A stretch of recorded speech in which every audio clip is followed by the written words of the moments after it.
ওনার শ্বশুর বাড়ি যাবেন, কীর্তেন নাম নেওয়ান, আমরা সবাই সামাই চিনি রানছি, হ্যাঁ আপনি কীর্তেন যাইবেন। বয়স্ক দাদা, তখন আমার দাদাই কইছে না ফুট আমি শ্বশুর বাড়ির যাবো। পরে আমার চাচা তো ভাই, চাচার ছোট ছেলে ইদ্রিসের নাম, পরে কইছে তুই দাদার হাত ধর আমি যাম হয়ে আছি। কতটুক গেছেন, মাঝখানে গিয়ে ঘুরে পড়ছেন। ঈদের দিন সন্ধ্যাবেলায় দাদা ইন্তেকাল করছে।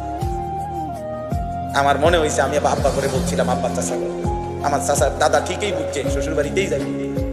পুরা মাস মসজিদ থেকে বাইরে হয়েছে তো দাদা আর দুনিয়ায় থাকবে না, এটাই হিসাব। এই জন্য নাহলে হঠাৎ করে আজকে এবার কেন বললেন?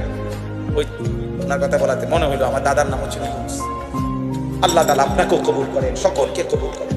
নবী সাল্লাল্লাহু আলাইহি সাল্লাম 38 বছর একটানা আবু তালেব নবীজির খেদমত করেছেন, একদিন দুই দিন, 38 বছর। নবীজির বয়স যখন 12, তখন দাদা আব্দুল মুত্তালিব আবু তালেবের হাতে নবীকে তুলে দিয়েছেন ইন্তেকালের সময়।